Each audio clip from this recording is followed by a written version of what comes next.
오늘의 코인 지금은 퍼즈의 포트폴리오 분석 시간입니다. 오늘도 퍼즈님 만나 뵙고 비트코인 시세에 관한 이야기들 나눠볼 거고요. 오늘은 추가적인 차트 분석까지도 해주신다라고 하니까 오늘 이 시간도 퍼즈님과 함께 보시면 될 것 같습니다. 우선 퍼즈님 한번 모셔볼게요. 퍼즈님 오랜만에 뵙습니다. 반갑습니다. 네. 네, 안녕하세요. 퍼즈입니다. 오늘도 도움되는 자료 많이 가지고 왔으니까요. 보시고 매매 전략을 세우시는데 꼭 도움이 되었으면 좋겠습니다.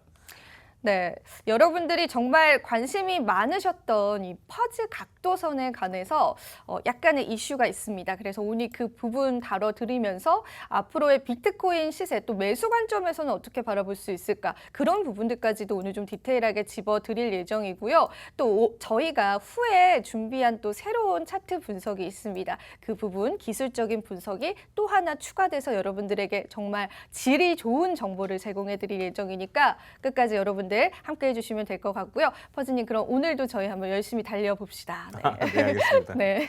네, 그날 어쨌든 다행히도 지난주 한 주 네. 동안에는 움직임이 그나마 좀 좋았어요. 네, 나쁘지 않았어가지고 그나마 좀 다행이라는 생각이 드는데 저도 간만에 좀 잠을 좀 잤습니다. 맞아요. 몇 주 동안 잠을 못 자다가 간만에 잠을 잤는데 많이 주무신 것 같아요 오늘. 아, 그런가요? 네.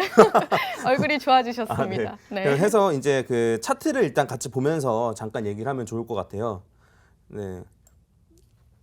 네. 일단 이제 제가 봤을 때는 지금 이제 1파, 2파, 3파 다음에 지금 4파가 지금 진행 중으로 보고 있습니다. 해서 이제 한 21,800까지 올라갔던 게 이제 3파 고점, 그다음에 이제 4파가 지금 진행 중으로 보이고 이런 식으로 이제 5파가 올라간다라고 하면 일단은 그러니까 24,000달러부터 한 27,000달러 정도 사이에서 이제 고점이 형성될 가능성이 높거든요. 네. 그래서 요 정도까지 이제 고점이 형성된다라고 한다면 이제 제가 그동안 계속 말씀드렸듯이 이제 일본 볼린저 밴드 중심선에 닿을 가능성이 꽤 높아집니다. 그리고 추가적으로 이제 퍼즈 각도선에도 닿을 가능성이 꽤 높아져요. 그럼 이제 제가 이제 전에 말씀드렸듯이 볼린저 밴드 중심선이나 혹은 퍼즈 각도선에서 저항받을 가능성이 있다. 네. 거기를 뚫는 게 핵심이다라고 말씀드렸는데 우연찮게도 이제 5파 고점인 그 부분에서 형성될 가능성이 높다라는 거는 어쨌든 거기에서 조정을 받을 가능성이 꽤 높다라는 얘기겠죠. 해서 한 24,000에서 한 27,000 정도에서는 어쨌든 조정을 받을 가능성이 꽤 높고 중요한 거는 거기서 조정받는다고 해서 뭐 딱히 나쁜 건 아닌데 조정을 받을 때 얼마나 떨어지느냐가 거의 핵심일 것 같아요. 네, 그래서 이 조정을 받았을 때 제 생각에는 한 2만 정도까지 조정을 받으면 크게 문제는 없는데 근데 만약에 조금 더 떨어져서 혹은 적점을 갱신한다거나 뭐 이런 일들이 생긴다라고 하면은 조금 주의해서 이제 투자를 할 필요가 있을 것 같습니다. 네, 그렇습니다. 사실 지금 뭐 비트코인 시세가 나쁘지 않다라고 해서 우리가 안심하면서 이제 끝났다, 하락장이 끝났다 이렇게 바라볼 수는 없는 시점인 것 같습니다. 그래서 우리가 조금 더 보수적인 관점에서 좀 체크를 해봐야 될 것 같고요. 일단 퍼즈님이 말씀하시기를 24,000에서 27,000 부근에서 조정의 가능성이 있다라고 말씀을 해주셨고 만약에 이 부분에서 조정이 들어가게 된다면은 사실 2만 선까지 깨지게 되면 뭐 그 정도 수준은 괜찮은데 그보다 더 내려가서 뭐 신저점을 갱신한다거나 그렇게 또 시나리오가 펼쳐지게 되면은 앞으로 우리가 조금 더 힘든 시장이 연출될 수도 있을 것이다. 그렇게 조금 해석을 해봐도 괜찮을 것 같습니다. 네. 네, 해서 물론 저점을 깬다고 해서 무조건 더 많이 떨어지는 건 아니에요. 그러니까 작년 5월 같은 경우에도 그 저점을 살짝 깨고 다시 올리고 살짝 깨고 다시 올리는 경우가 꽤 많았었기 때문에 당장 엄청나게 크게 뭐 걱정할 것까지는 아니지만 어쨌든 제일 좋은 시나리오는 거기 24,000에서 27,000 정도 사이에서 조정을 받게 되면 한 2만 정도에서 지지받고 재차 올라가 주는 게 제일 좋은 시나리오라는 거죠. 이거 참고하시면 될 것 같습니다. 그럼 여기서 더 이제 우리가 굳이 저점까지 이제 퍼즈님 말씀해주신 저점까지 오지 않고도 계속해서 좀 상방으로 열려 있을 가능성은 어느 정도 될까요?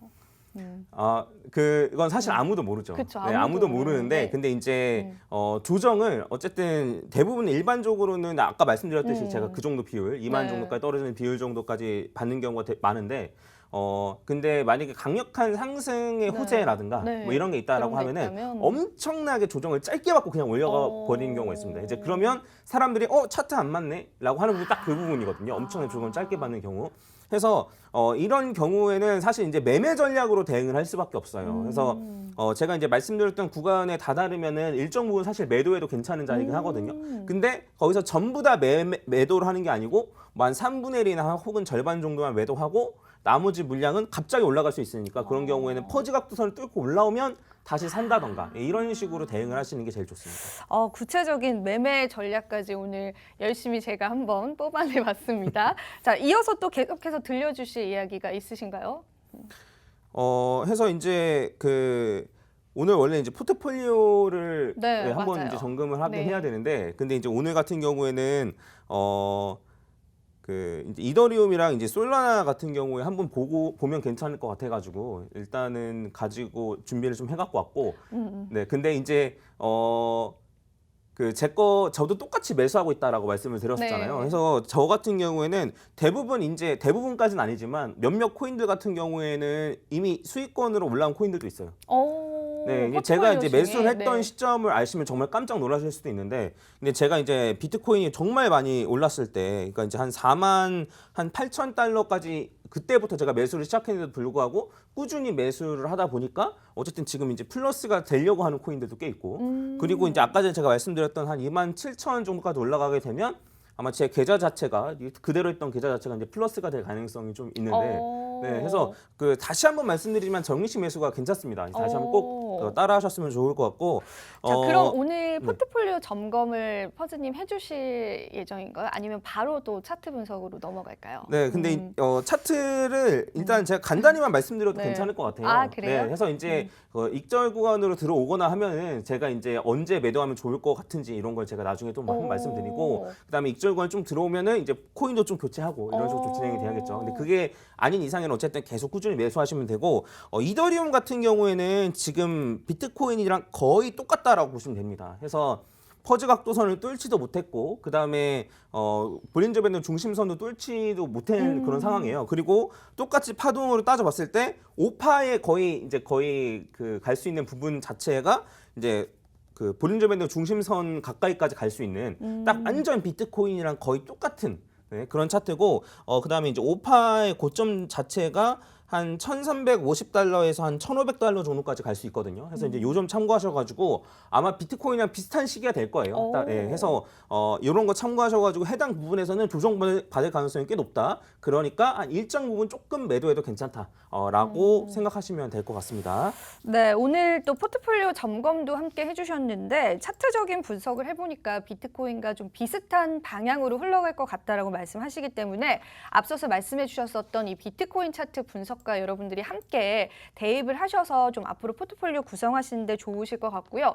그리고 우선은 퍼즈님의 포트폴리오가 이제 적립식 매수로 저희가 들어갔습니다. 그래서 이 부분은 퍼즈님께서 늘 투자하실 때 좀 강조했었던 어떤 매매의 스케일이거든요. 그래서 여러분들이 퍼즈님과 함께 적립식 매수로 이 포트폴리오를 꾸려가셨다면은 현재 전반적인 수익률도 나쁘지 않은 상태입니다. 그래서 이 부분 참고하셔서 퍼즈님 포트폴리오 함께 하시는 분들께서는 앞으로 퍼즈님의 말씀을 또 잘 귀담아 들으셔서 포트폴리오 구성을 해보시면 될 것 같고요. 이어서 이 포트폴리오 분석 한 가지를 좀 더 해주신다라고 해서 그 부분도 짧게 한번 코멘트 들어보겠습니다. 네, 해서 이제 솔라나 관련해서 갖고 왔는데, 솔라나 같은 경우에는 이슈도 좀 있습니다. 그래서 이제 원래는 맞아요. 이거를 지난주에 말씀드리려고 네. 했었었는데, 간단하게만 설명드리면, 제가 솔라나 내부에 이제 솔랜드라는 디파이 프로젝트가 있어요. 근데 이제 거기에 고래가 한 고래가 한 명이. 네.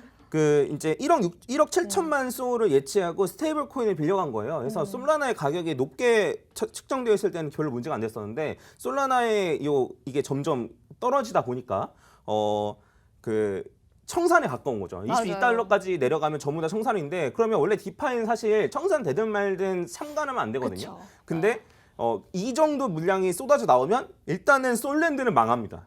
네, 망할 정도의 물량이고, 그다음에 솔라나도 엄청나게 타격을 많이 받을 만큼의 물량이었기 때문에 솔랜드 내부에서 이제 이런 거를 투표로 해서 여기 이제 개입을 하게끔 결정을 했어요. 그래서 사실 실제로는 이런 일들이 많이 일어나고, 국가가 중재를 하거나 국가가 개입을 하는 경우도 사실 많이 일어나는데, 어쨌든 디파이의 이점을 포기하고 예, 이런 식으로 좀 개입을 했다 정도로 보시면 될 것 같고, 근데 이제 결론적으로는 어쨌든 위기가 넘어간 거잖아요. 그리고 제가 이제 한 2주 정도 전에도 이제 솔라나가 왜 떨어지는지에서 말씀드렸었는데, 그때 당시에도 메인넷이 다운되는 현상이 자꾸 일어나서 가격이 하락장에 겹치면서 많이 떨어졌다 말씀드렸는데, 근데 지금 이제 메인넷이 막 다운됐다는 얘기도 사실 안 들리잖아요. 지금. 맞아요. 네, 그래서 그런 것과 합쳐져 가지고 솔라나 같은 경우는 사실 생각보다 많이 올랐습니다. 맞아요. 네, 네. 많이 올랐어 가지고 일단 차트도 좀 준비해야 하는데, 제가 한 2주 정도 전에 이제 말씀드릴 때의 가격이 한 8달러, 7달러 이 정도였는데, 맞아요. 근데 이제 제가 그때 말씀드렸을 때는 24달러까지 떨어질 수도 있다. 최대 거기까지 떨어질 수 있으니까 그것까지 감안해서 이제 매매 전략 짜셔라라고 말씀드렸고, 실제로는 26달러까지 떨어졌습니다. 근데 이제 솔라나 같은 경우에는 퍼즈 각도선도 돌파하고 볼린저 밴드 중심선도 뚫고 올라갔어요. 그래서 이제 이런 코인들 같은 경우에는 조정을 받을 때 볼린저 밴드 중심선을 지지해 주는지 요것만 좀 확인하시면 될 것 같고, 만약에 지지해 준다라고 하면은 큰 상승을 좀 기대해 볼 수 있는. 지금도 사실 접점 대비로 하면 거의 뭐 한 40-50% 정도 올라와 있는 상태인데, 좀 더 큰 상승을 기대해 볼 수도 있다라고 보시면 될 것 같습니다. 네, 솔라나도 포트폴리오 점검을 해주셨는데 사실 2주 전에 나오셔서 이 솔라나의 하락이 어떤 좀 기술적인 리스크 때문이지 이 부분이 해결되게 되면은 금방 솔라나 가격 회복할 수 있다라고 실제로 말씀해 주셨는데 정말 그러한 모양새를 2주 동안 보여줬습니다. 그리고 이제 솔라나 이슈가 있었죠. 솔랜드에 관한 이슈가 있었는데 그 부분이 어찌되었건 디파이에 개입됐다라는 부분은 있지만 좀 잘 해결이 되면서 솔라나 가격도 현재 좀 잘 지켜줘 주고 있는데, 이제 볼린저 밴드를 만약에 잘 뚫고 넘어간다면은 더 큰 상승까지도 좀 기대해 볼 수 있다라고 하니까 퍼즈님의 포트폴리오 또 솔라나 함께 하시는 분들께서는 계속해서 퍼즈님과 함께 하시면서 이 가격 시세에 관해서 점검을 해보시면 될 것 같고요. 자, 오늘의 하이라이트 시간입니다. 오늘 퍼즈님께서 꼭 이 차트에 관한 이야기를 하고 싶다고 네, 저에게 네. 신신당부를 하셔서 저희가 사실 지금 좀 빨리 달려왔잖아요. 네, 네, 맞아요. 이걸 네. 꼭 보여드리고 싶어서 그래서 오늘 한번 들어보겠습니다, 네. 퍼즈님. 그 네. 오늘은 이제 사실 아마 내일까지 연달아서 할 것 같긴 한데, 이제 RSI에 대해서 좀 다루겠습니다. 맞아요. 그래서 RSI가 근데 사실 이게 또 그냥 알면 조금만 알면 쉽거든요. 그러니까 이제 제 말은 쉽다라는 얘기가 속기 쉽다라는 소리예요. 아. 네, 그러니까 이제 뭐 RSI가 다이버전스는 어떻고 어디 떨어지면 어디에서 사고 뭐 이런 식으로만 사실 이제 알려지는 경우가 있는데, RSI라는 지표가 정확히 뭔지를 파악하면 왜 하락 다이버전스가 떴는데 왜 안 떨어지지? 이런 경우. 그다음에 뭐 RSI 여기서 뭐 살 구간이라고 해서 샀는데 왜 더 떨어지지? 이런 거를 속지 않으실 수 있거든요. 그래서 제가 조금은 어려울 수 있는 내용인데 네, 쉽게 한번 설명을 해볼 수 있도록 해보겠습니다. 자, 일단은 제가 여기 준비해온 PPT가 있는데 제가 직접 그렸어요. 사실 찾을 수가 없어가지고 제가 그렸는데, 자, 이게 보면은 뭐냐면 옛날 수학 시간을 잠깐 생각해서 네. 기울기를 보는 거예요. 기울기. 그래서 얘 같은 경우에는 이제 기울기가 x 증가량분의 y 증가량인데, 얘가 한 칸 올라갔을 때 얘가 기울기가 1이고, 얘는 한 칸 올라갔을 때 2칸 올라가니까 얘는 기울기가 2고, 얘는 한 칸 올라갔을 때 안 올라갔으니까 기울기가 0이거든요. 그리고 얘는 한 칸 올라갔을 때 마이너스 1이니까 기울기가 마이너스 1이고, 얘는 마이너스 2인데, RSI는 뭐냐면 이 기울기가 0 있잖아요. 얘가 RSI 값으로는 50인 거예요. 네, 그러니까 이렇게 생각하시면 돼요. 기울기가 0이 RSI가 50이다. 딱 이렇게 생각하시면 되고, 이게 정확히 몇인지는 아실 필요 없고 0이 50이다까지만 아시면 되고, 근데 이제 이거보다 만약에 기울기가 높다라고 한다면 RSI가 50보다 높은 거죠. 뭐 얘는 60, 뭐 얘는 한 75, 뭐 얘는 한 40, 얘는 한 25, 한 요 정도로만 알고 계시면 돼요. 그럼 이제 제가 실제로 예시를 보여드릴게요. 다음 화면 보시면은 지금 이제 보시면 이게 RSI 값인데, 제가 아까 전에 말씀드렸죠. RSI는 기울기라고 말씀드렸잖아요. 근데 RSI는 X값이 정해져 있어요. 이게 14일로 정해져 있거든요. 기본 세팅이. 해서 이제 여기 RSI 값이 여기 있고, 그러면 여기 기준으로 했을 때 14일 전이 여기잖아요. 네. 그럼 요 기울기가 요 RSI 값인 거예요. 그럼 이제 얘 같은 경우에 얘는 고점이 더 높죠. 고점은 더 높은데 요 RSI 값을 보면 14일 전 여기거든요. 그럼 기울기가 얘가 더 높잖아요. 얘보다. 그러니까 얘는 RSI 값이 더 낮은 거예요. 그러니까 이제 아까 전에 봤을 때 기울기가 1, 2였을 때 이해했습니다. 네, 이해하셨죠? 그럼 다음 건 보겠습니다. 다음 거 보면은 얘 같은 경우는 RSI 값이 50이거든요.